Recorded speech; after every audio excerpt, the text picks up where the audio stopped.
اللهم صل على محمد وعلى آل محمد كما صليت على إبراهيم وعلى آل إبراهيم إنك حميد مجيد اللهم بارك على محمد وعلى آل محمد كما باركت على إبراهيم وعلى آل إبراهيم إنك حميد مجيد۔ اللہ تعالیٰ نے حضور نبی کریم صلی اللہ علیہ وسلم کے ساتھ کئی وعدے کیے، لیکن بظاہر وہ وعدے حضور صلی اللہ علیہ وسلم کی زندگی میں پورے نہیں ہوئے، اور یہ ایک ایسی چیز تھی کہ جس کی وجہ سے حضور صلی اللہ علیہ وسلم کی وفات کے دن حضرت عمر رضی اللہ تعالیٰ عنہ کو آنکھوں سے دیکھنے کے باوجود کہ حضور صلی اللہ علیہ وسلم کی وفات ہو چکی ہے، پھر بھی وفات کا یقین نہیں آ رہا تھا اور انکار کر رہے تھے کہ یہ وفات نہیں ہے، یہ جیسے آدمی کومے میں چلا جاتا ہے، بے ہوشی میں چلا جاتا ہے، تو یہ اس طرح سے عارضی حالت ہے۔ حضور صلی اللہ علیہ وسلم کو اللہ صحت عطا فرمائیں گے، زندگی عطا فرمائیں گے، اور جو اللہ نے حضور صلی اللہ علیہ وسلم کے ساتھ وعدے کیے ہیں وہ پورے ہوں گے۔ پھر اس کے بعد حضور صلی اللہ علیہ وسلم کو جا کر وفات آئے گی۔ جب خندق کھودی جا رہی تھی تو حضور صلی اللہ علیہ وسلم کو بتایا گیا کہ ایک چٹان بڑی سخت آ گئی ہے، ٹوٹ نہیں رہی۔ آپ صلی اللہ علیہ وسلم خود تشریف لے گئے اور اس چٹان کے اوپر کدال ماری اور چنگاری نکلی، کیونکہ لوہا پتھر پر ماریں تو چنگاری نکلتی ہے۔ وہ چنگاری نکلی تو فرمایا کہ مجھے اللہ تعالیٰ نے ملک شام کے محلات دکھائے ہیں۔ اس وقت دنیا کی دو بڑی سپر طاقتیں تھیں، ایک ملک شام اور دوسرا ملک ایران، دو بڑی سپر طاقتیں تھیں۔ تو پہلی دفعہ کدال ماری تو فرمایا ملک شام کے محلات دکھائے گئے اور اس کی چابیاں مجھے دی گئیں، یعنی مجھے بشارت دی گئی کہ ملک شام آپ فتح کریں گے۔ پھر دوسری کدال ماری، پھر چنگاری نکلی اور فرمایا مجھے ملک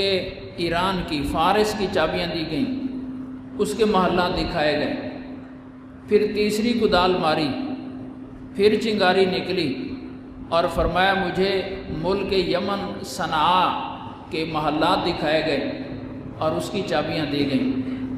مطلب یہ کہ دنیا کی جتنی بڑی اس وقت کی سلطنتیں تھیں سب کی فتح مجھے دکھائی گئی۔ یہ پیشین گوئی ہے۔ اسی طرح کی اور کتنی ساری پیشین گوئیاں ہیں جو حضور صلی اللہ علیہ وسلم کے ساتھ اللہ نے کی ہیں۔ ایک عجیب پیشین گوئی قرآن پاک کے متعلق، الف لام میم ذالک الکتاب لا ریب فیہ، یہ ایسی کتاب ہے جس میں کوئی شک و شبہ نہیں۔ ذالک الکتاب، یہ کتاب، اشارہ ہے قرآن پاک کی طرف کہ قرآن پاک ایک ایسی کتاب ہے جو شک و شبہ سے بالا تر ہے۔ ایک ورقہ وہاں پڑا ہو، ایک ورقہ وہاں پڑا ہو، ایک ورقہ وہاں پڑا ہو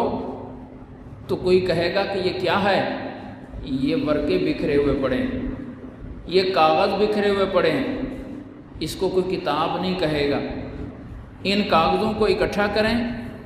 اور ان کی جلد بندی کروائیں، اس کے اوپر گتا چڑھائیں۔ جب یہ جلد ہو گئے، گتا چڑھ گیا، اب یہ کیا بن گئی؟ اب کتاب بن گئی۔ جب تک بکھرے ہوئے تھے وہ ورقے تھے، وہ کاغذ تھے، جب جلد بندی ہو گئی اب وہ کتاب بن گئی۔ تو اللہ نے قرآن کو کتاب کہا ہے، ذالک الکتاب لا ریب فیہ، اس کتاب میں کوئی شک نہیں ہے۔ لیکن جب نبی پاک صلی اللہ علیہ وسلم دنیا سے تشریف لے گئے، قرآن پاک یوں جلد بندی کی شکل میں نہیں تھا، ورقے تھا، ٹکڑے تھا۔ کسی صحابی پاک کے پاس کوئی ایک سورت لکھی ہوئی ہے ہڈی کے اوپر، کسی صحابی کے پاس دوسری صورت لکھی ہوئی ہے لکڑی کے اوپر، کسی صحابی کے پاس تیسری صورت لکھی ہوئی ہے کسی کاغذ کے ٹکڑے پر، کیونکہ اس دور میں کاغذ عام نہیں تھا، اس لیے جو بھی چیز ملنے کے لیے لکھنے کے لیے مل جاتی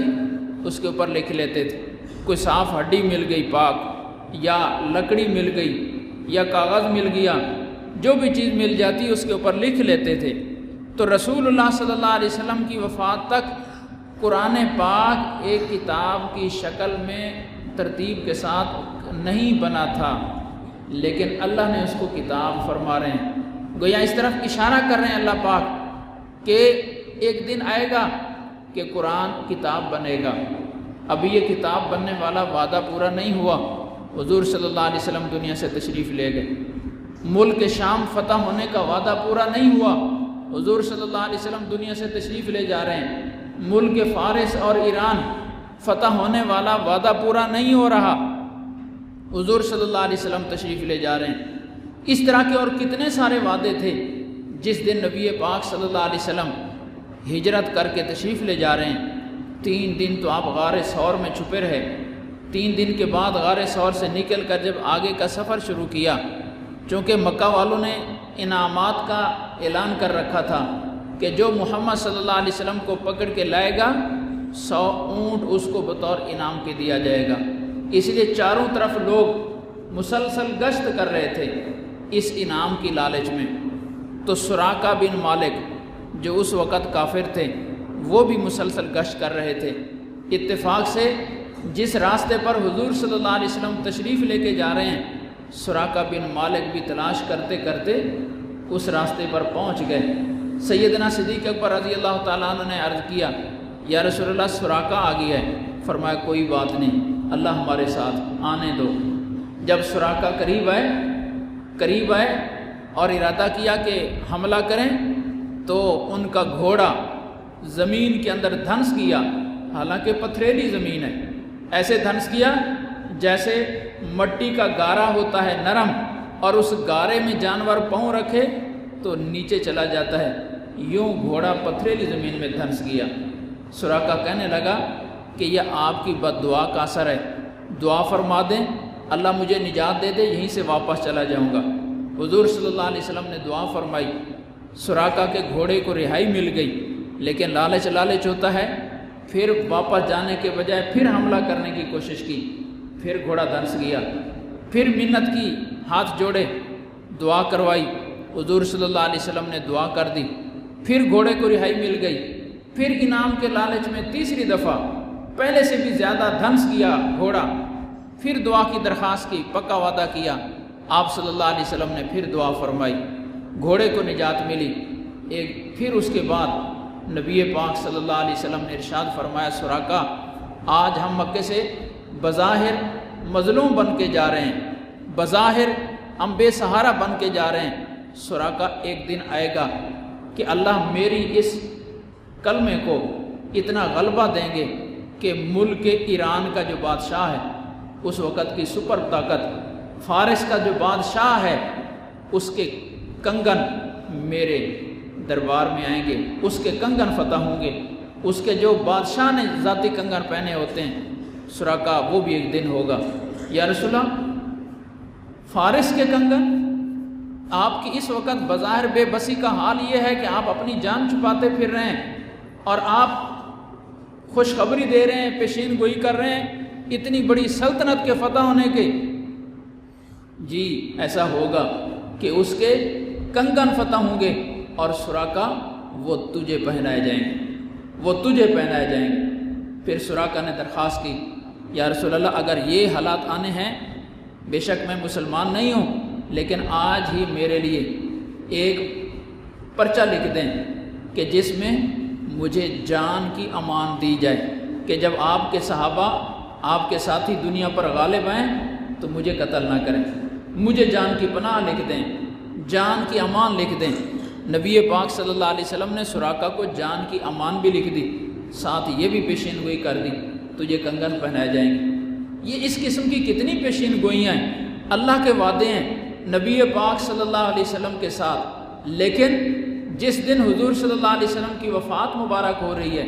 ان وعدوں میں سے کوئی وعدہ بھی ابھی تک پورا نہیں ہوا۔ اس لیے حضرت عمر رضی اللہ تعالیٰ عنہ کو یقین نہیں آ رہا کہ یہ وفات ہے، یہ عارضی بیہوشی ہے،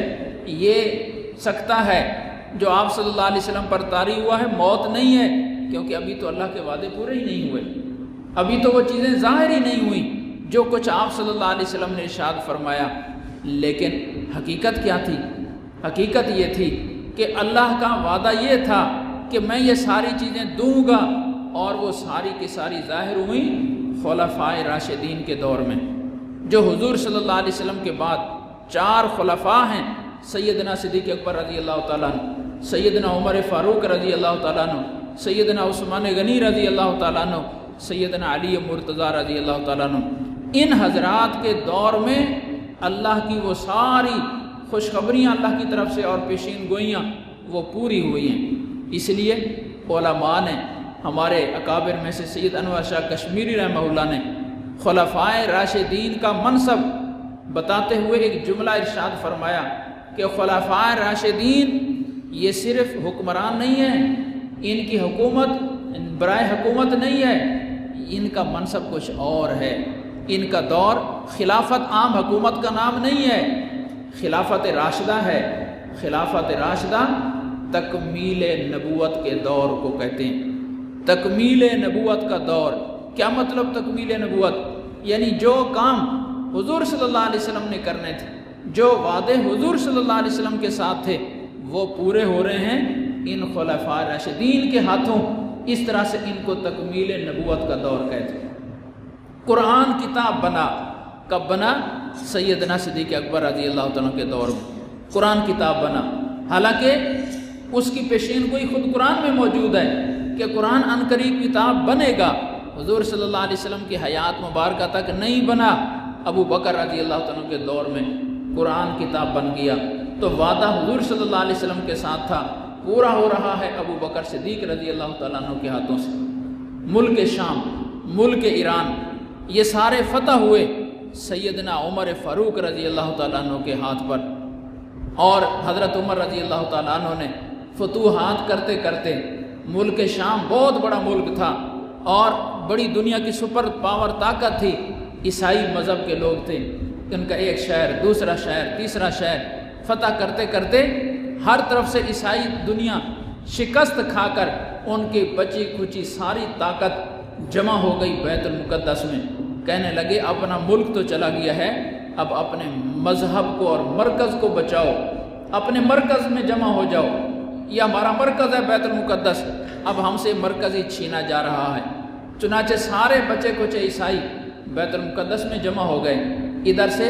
حضرت ابو عبیدہ ابن جراح حضرت عمر رضی اللہ تعالیٰ عنہ کی طرف سے مسلمانوں کے کمانڈر مقرر تھے، اور وہاں جہاد میں مصروف تھے اور فتوحات ان کے ہاتھوں سے ہو رہی تھیں، تو محاصرہ کیے ہوئے ہیں، بیت المقدس کا محاصرہ کیے ہوئے ہیں، کئی دن تک محاصرہ جاری ہے، فتح نہیں ہو رہی۔ ایک دن عیسائیوں کے علماء کا ایک وفد آیا ابو عبیدہ ابن جراح رضی اللہ تعالیٰ عنہ سے کہ ہم آپ سے مذاکرات کرنا چاہتے ہیں۔ بہت اچھی بات، مذاکرات کیے۔ انہوں نے کہا کہ ہم نے اپنی کتاب میں یہ بات پڑھی ہے کہ آخری نبی کا ایک خلیفہ ہوگا، آخری نبی کا ایک خلیفہ ہوگا اور وہ بیت المقدس کو فتح کرے گا۔ اگر تم نے ہم پر جو حملہ شروع کیا ہے، اگر تو یہ وہی آخری نبی کا خلیفہ ہے تو پھر دنیا کی کوئی طاقت اس کو شکست نہیں دے سکتی، اور ہمارا مرکز بچ نہیں سکتا، ہمارے ہاتھوں سے نکل کر رہے گا۔ اور اگر یہ آخری نبی کا وہ خلیفہ نہیں ہے تو پھر ہم سے کوئی یہ مرکز چھین نہیں سکتا۔ تو ہم آخری نبی کے اس خلیفہ کو دیکھنا چاہتے ہیں، کیا آخری نبی کا وہ خلیفہ آپ ہی ہیں؟ کہنے لگے نہیں، میں تو اس کا ایک ملازم ہوں، اس کا ایک مامور ہوں، اصل ہمارے خلیفہ تو اس وقت مدینہ منورہ میں ہیں۔ تو پھر آپ ان کو بلائیں اور ہم ان کو دیکھنا چاہتے ہیں کہ وہی خلیفہ ہے جو ہماری کتابوں میں لکھے ہوئے ہیں یا کوئی اور ہے۔ تو حضرت ابو عبیدہ ابن جراح رضی اللہ تعالیٰ عنہ نے حضرت عمر رضی اللہ تعالیٰ عنہ کے پاس پیغام بھجوایا کہ یہ صورتحال ہے، آپ اگر بیت المقدس تشریف لائیں تو لڑائی کے بغیر اتنا بڑا کام ہمارا بن جاتا ہے۔ تو حضرت عمر نے فرمایا اگر لڑائی کے بغیر اتنا بڑا کام ہوتا ہے تو مجھے آنے میں کوئی اشکال نہیں ہے۔ تشریف لے گئے، اونٹ کے اوپر سوار ہیں، خادم کو ساتھ لے لیا، اونٹ ایک ہے، بندے دو ہیں، باریاں مقرر کر لیں کہ یہاں سے یہاں تک ایک دن میں پیدل سفر کروں گا، آپ سواری کریں گے، دوسرے دن آپ پیدل سفر کریں گے، میں سوار ہوں گا۔ یوں کبھی غلام سوار ہوتا ہے، امیر المومنین پیدل چلتے ہیں، کبھی امیر المومنین سوار ہوتے ہیں، غلام پیدل چلتے ہیں۔ یوں کرتے کرتے بیت المقدس پہنچے اور حضرت ابو عبیدہ بن جراح رضی اللہ تعالیٰ عنہ نے استقبال کیا امیر المومنین کا۔ جب استقبال کیا تو دیکھا امیر المومنین کے کپڑے پھٹے پرانے ہیں، کئی جگہ پر ٹاکیاں لگی ہوئی ہیں۔ تو عرض کرنے لگے حضرت اس وقت ہم حالت جنگ میں ہیں، دشمن کے ساتھ جنگ کی حالت میں ہیں، اور دشمن کے اوپر ایک روب ہونا چاہیے مسلمانوں کے امیر کا،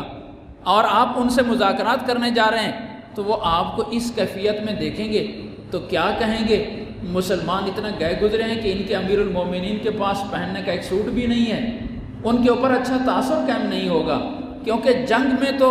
دشمن پر روب بٹھانا مقصود ہوتا ہے، اس لیے آپ ایک اچھا سوٹ پہن لیں۔ تو حضرت عمر نے فرمایا کوئی بات نہیں، تو ان کو سوٹ پیش کیا گیا، نیا سوٹ پہن لیا۔ کچھ دیر پہنا تو فرمایا مجھے اس سے بے چینی ہو رہی ہے، مجھے سکون نہیں آ رہا اس سوٹ میں، میرا وہی پرانا سوٹ ہی ٹھیک۔ وہی سوٹ دوبارہ پہنا اور اسی پھٹے ہوئے سوٹ میں عیسائیوں سے مذاکرات کے لیے تشریف لے گئے۔ اب جب عیسائیوں نے مذاکرات کیے، مذاکرات بھی کر رہے ہیں اور کچھ دیکھ بھی رہے ہیں، تو کہنے لگے ہم نے اکثر نشانیاں دیکھ لی ہیں، یہ امیر المومنین وہی ہیں جن کی علامات ہماری کتابوں میں مذکور ہیں، لیکن تھوڑا سا شک پڑ رہا ہے، ہمیں تھوڑا سا شک پڑ رہا ہے کہ شاید یہ وہ نہیں ہیں۔ بھی شک کیوں پڑ رہا ہے؟ کہتے ہیں شک اس لیے پڑ رہا ہے کہ ہماری کتابوں میں یہ بات لکھی ہوئی ہے کہ آخری نبی کا خلیفہ جس دن بیت المقدس کو فتح کرے گا، اس کے جسم پر جو کپڑے ہوں گے، اس کپڑوں پر، لباس پر، جوڑے پر 17 ٹاکیاں لگی ہوئی ہوں گی، اور ہم مذاکرات کے دوران گنتے رہے ہیں، ان کے وجود پر 15 ٹاکیاں ہیں، 2 ٹاکیاں کم لگی ہوئی ہیں، جس کی وجہ سے ہمیں شک پڑ رہا ہے کہ شاید یہ وہ خلیفہ نہیں ہے، باقی ساری نشانیاں پوری ہیں۔ تو حضرت عمر رضی اللہ تعالیٰ عنہ نے دونوں طرف کے بازو اوپر کیے، ایک ٹاکی اس طرف بازو کے نیچے نکلی، ایک طرف اس طرف بازو کے نیچے نکلی، فرمایا لو گن لو 17 ٹاکیاں پوری ہو گئیں۔ اللہ نے اتنی وضاحت کے ساتھ حضور نبی کریم صلی اللہ علیہ وسلم کے ان خلفاء کا تذکرہ تورات میں، انجیل میں اتنی وضاحت اور علامات کے ساتھ کیا۔ تو میں بتانا یہ چاہ رہا ہوں کہ وعدہ تھا حضور صلی اللہ علیہ وسلم کے ساتھ کہ ہم آپ کو پوری دنیا پر غلبہ دیں گے، لیکن پورا ہو رہا ہے خلفائے راشدین کے ہاتھوں۔ اس لیے یہ جملہ میں نے عرض کیا تھا اپنے اکابر کا کہ خلفائے راشدین کا دور تکمیل نبوت کا دور ہے، تکمیل نبوت کا دور ہے۔ اس سے سمجھیں خلفائے راشدین کے منصب کو کہ خلفائے راشدین کا منصب کیا ہے۔ اور حضرت انور شاہ کشمیری رحمہ اللہ نے دوسرا جملہ خلفائے راشدین کا تعارف کراتے ہوئے یہ ارشاد فرمایا کہ ان کا منصب اور مقام نبوت سے نیچے ہے، لیکن اجتہاد سے اوپر ہے، اجتہاد سے اوپر ہے۔ کیا مطلب؟ شریعت، دین قرآن ہے، اور قرآن کے بعد سنت رسول صلی اللہ علیہ وسلم ہے، اور اس کے بعد خلفائے راشدین کی سنت ہے، اور چوتھے نمبر پر فقہا کا اجتہاد ہے۔ یہ ساری چیزیں مل کر ایک مکمل دین کی شکل بنتی ہے۔ لیکن مجتہدین 4 گزرے ہیں، فقہا 4 گزرے ہیں، امام ابو حنیفہ رحمۃ اللہ علیہ، امام مالک رحمہ اللہ، امام شافعی رحمہ اللہ، امام احمد بن حنبل رحمہ اللہ، چاروں میں سے کسی نے بھی اپنا دین نہیں بنایا قرآن کے متبادل، سنت کے متبادل اپنا دین بنایا معاذ اللہ۔ چاروں نے اپنی اللہ کی دی ہوئی صلاحیتوں اور استعداد سے،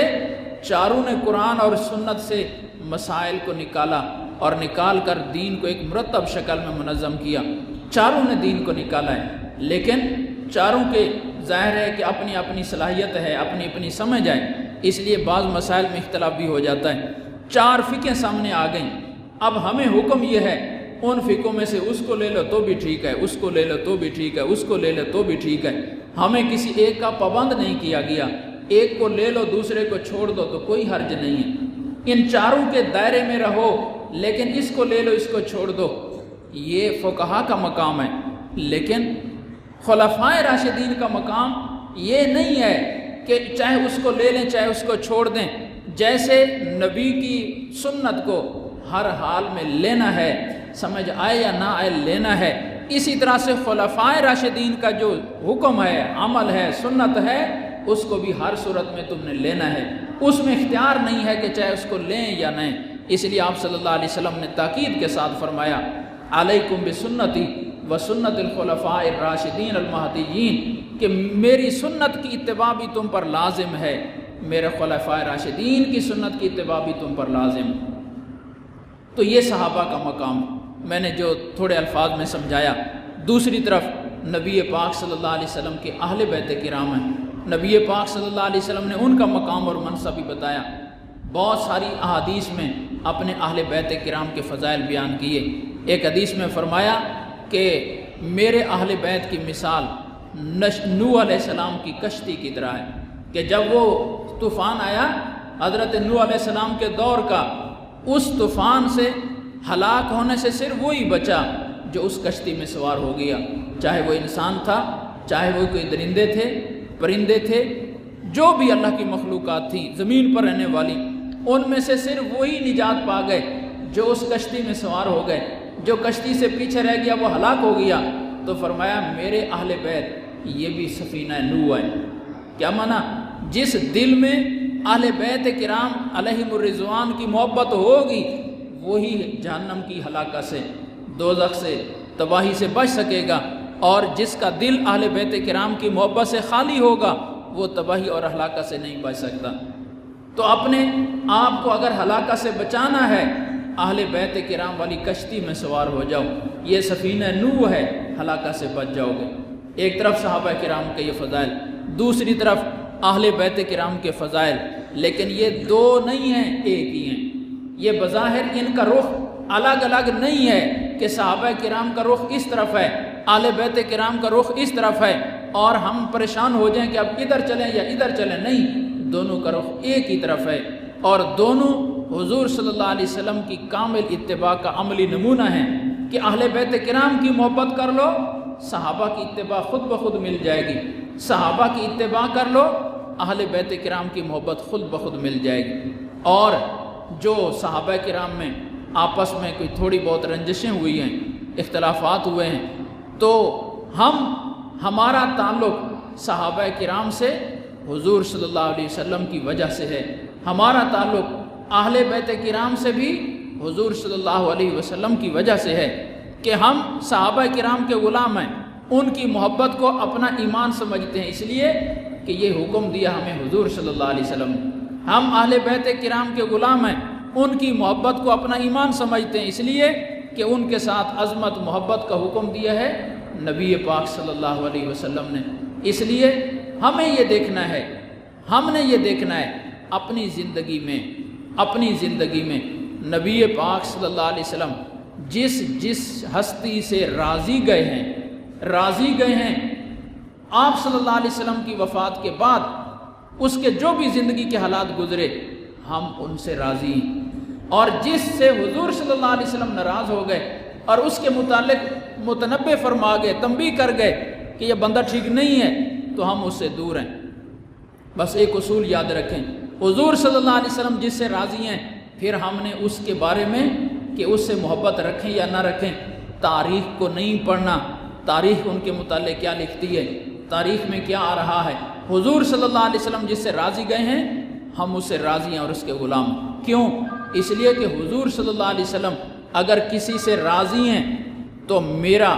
آپ کا معاملہ اور نبی پاک صلی اللہ علیہ وسلم کا معاملہ مختلف، ہم ایک دوسرے سے آپس میں محبت کر رہے ہیں، عظمت ایک دوسرے کی ہمارے دلوں میں ہے۔ کیوں؟ اس لیے کہ ہمارے ایک دوسرے کے سامنے اس کا ماضی ہے کہ میں فلاں سے بڑی محبت کر رہا ہوں، اس سے مجھے بڑی عقیدت ہے۔ کیوں؟ اس لیے کہ اب تک کی جو اس کی زندگی گزری ہے بہت نیکی والی گزری ہے، تقوی والی گزری ہے، اچھی زندگی گزری ہے، اس کی پچھلی زندگی کو دیکھ کر میں اس سے بڑا متاثر ہوں اور اس کی محبت میرے دل میں ہے، اس کی عظمت میرے دل میں ہے، لیکن اس کا مستقبل کیا سامنے آتا ہے، مستقبل میں بھی وہ اس چیز پر قائم رہتا ہے یا بدل جاتا ہے، اس کا مستقبل میرے سامنے نہیں۔ اس لیے آج تک کی زندگی کو دیکھ کر میں اسے راضی ہوں اور اس کی عظمت اور محبت میرے دل میں ہے، لیکن مستقبل کا کوئی پتہ نہیں۔ اگر مستقبل بھی اس کا اچھا رہا تو میری یہ محبت اور عظمت قائم رہے گی، خدا نخواستہ مستقبل خراب ہو گیا تو میری محبت اور عظمت دشمنی میں بدل جائے گی۔ آج میں اسے محبت کر رہا ہوں، کل نفرت کروں گا، لیکن یاد رکھیں نبی پاک صلی اللہ علیہ وسلم اپنے جس صحابی سے راضی تھے اپنی حیات مبارکہ میں، اس کا صرف ماضی آپ کے سامنے نہیں تھا، اللہ کے بتانے سے اس کا مستقبل بھی سامنے تھا۔ اگر صحابی سے کسی بھی صحابی سے حضور صلی اللہ علیہ وسلم راضی ہیں تو اس کا ماضی بھی مستقبل بھی، یعنی جو اس کی اب تک زندگی گزر چکی وہ بھی حضور صلی اللہ علیہ وسلم کے سامنے ہے، جو زندگی کا حصہ حضور صلی اللہ علیہ وسلم کی وفات کے بعد گزاریں گے وہ بھی حضور صلی اللہ علیہ وسلم کے سامنے ہے۔ دونوں کو دیکھ کر حضور صلی اللہ علیہ وسلم راضی جا رہے ہیں، دونوں کو دیکھ کر راضی جا رہے ہیں۔ اس لیے حضور صلی اللہ علیہ وسلم کی، ہم اگر کسی صحابی کے بارے میں یہ کہیں جی حضور صلی اللہ علیہ وسلم کی حیات تک تو ٹھیک تھے، بعد میں خراب ہو گئے، اگر حضور صلی اللہ علیہ وسلم زندہ ہوتے تو ان سے نفرت کرتے، نہیں، حضور صلی اللہ علیہ وسلم اس کا ماضی مستقبل دونوں دیکھ کر گئے۔ حضرت امیر معاویہ رضی اللہ تعالیٰ عنہ کا حضور صلی اللہ علیہ وسلم کے سامنے ماضی بھی تھا، مستقبل بھی تھا۔ حضرت حسن رضی اللہ تعالیٰ عنہ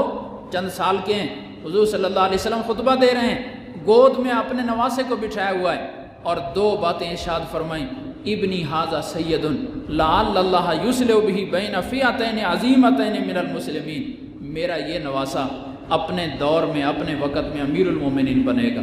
خلیفۃ المسلمین بنے گا۔ ایک پیشین گوئی یہ فرمائی اور دوسری ساتھ یہ پیشین گوئی فرمائی، اللہ میرے اس نواسے کے ذریعے سے مسلمانوں کی دو بکھری ہوئی جماعتوں میں صلح کروائے گا۔ یہ دو پیشین گوئیاں فرمائیں، اب دونوں پوری ہوئیں۔ حضرت علی رضی اللہ تعالیٰ عنہ کی شہادت کے بعد حضرت حسن رضی اللہ تعالیٰ عنہ کو امیر المومنین بنایا گیا تو پہلی پیشین گوئی پوری ہو گئی۔ 6 ماہ حکومت چلا کر حضرت حسن رضی اللہ تعالیٰ عنہ نے بیعت کر لی حضرت امیر معاویہ رضی اللہ تعالیٰ عنہ کی اور مسلمانوں کا اختلاف ختم کر دیا، ایک ہی حکومت ہو گئی حضرت معاویہ رضی اللہ تعالیٰ عنہ کی۔ یہ حضور صلی اللہ علیہ وسلم کی دوسری پیشین گوئی پوری ہو گئی۔ گویا حضور صلی اللہ علیہ وسلم کے علم میں ہے کہ یوں مسلمان تقسیم ہونے ہیں، لیکن تقسیم ہونے کے باوجود اگر حضرت حسن حضرت امیر معاویہ رضی اللہ تعالیٰ عنہما کے ہاتھ پر بیعت کر رہے ہیں، حضور صلی اللہ علیہ وسلم کے علم میں ہے یہ بیعت کرنا، اور آپ صلی اللہ علیہ وسلم اس پر خوش ہو رہے ہیں، اس پر ناراض نہیں ہو رہے، ان کو شاباش دے رہے ہیں کہ میرا یہ بیٹا اچھا کام کرے گا، اچھا کام کرے گا۔ حضور صلی اللہ علیہ وسلم ایک دن مال غنیمت تقسیم فرما رہے تھے، غالباً فتح مکہ کا مال غنیمت، حنین کا، تو ذوالخویسرہ تمیمی بیٹھا ہوا تھا، اس نے اعتراض کیا، یا رسول اللہ آپ انصاف نہیں کر رہے، کسی کو اتنا زیادہ دے رہے ہیں، کسی کو بہت تھوڑا دے رہے ہیں، آپ انصاف نہیں کر رہے ہیں۔ بڑی تکلیف ہوئی حضور صلی اللہ علیہ وسلم کو، اور یہ جملہ فرمایا کہ اگر اس وقت روئے زمین پر میں بھی انصاف نہیں کروں گا تو بتاؤ اور کون ہوگا جو انصاف کرے گا، اور کون ہے جو انصاف کرے۔ پھر حضور صلی اللہ علیہ وسلم نے اپنے آپ کو تسلی دیتے جملہ فرمایا، اللہ موسیٰ علیہ السلام پر رحم کرے، ان کے اوپر بھی بڑی بڑی تہمتیں لگائی گئی تھی، الزام لگائے گئے تھے، انہوں نے بھی صبر کیا تھا، اس لیے میں بھی صبر کرتا ہوں۔ اگر میرے اوپر ناانصافی کا طعنہ آ رہا ہے تو موسیٰ علیہ السلام پر بھی بڑے بڑے الزام لگے تھے۔ حضرت عمر بیٹھے تھے، یا رسول اللہ مجھے اجازت دیں میں اس کی گردن اڑا دوں، میں اس کی گردن اڑا دوں۔ حضور صلی اللہ علیہ وسلم نے فرمایا نہیں، اللہ کے فیصلے اپنے ہوتے ہیں۔ فرمایا اس کی نسل سے ایک قوم نکلے گی جو دیکھنے میں تو بڑے نیک صالح لگیں گے، لیکن ایمان سے اتنا دور جا چکے ہوں گے کہ ان کو ایمان تھوڑا سا مس بھی نہیں کرے گا، ان کو ایمان تھوڑا سا ہلکا سا ٹچ بھی نہیں کرے گا، بالکل ایمان سے خالی ہوں گے۔ فرمایا اگر میں اس دور میں موجود ہوتا تو اس نسل کو، جو اس کی نسل سے لوگ نکلنے ہیں، ان کو ایسے قتل کرتا جیسے قوم عاد کو اللہ نے صفایا کر دیا تھا، لیکن میں اس دور میں نہیں ہوں گا۔ فرمایا میری امت میں آپس میں اختلاف ہوگا، اس دور میں یہ نکلیں گے، اور اس دور میں جو ان میں سے میرے امت کے اختلاف کے دور میں جو گروہ حق کے زیادہ قریب ہوگا، اولاہم بالحق کے الفاظ آ رہے ہیں، مسلم شریف میں کہ جو حق کے زیادہ قریب گروہ ہوگا وہ ان کو قتل کرے گا، وہ ان کو قتل کرے گا۔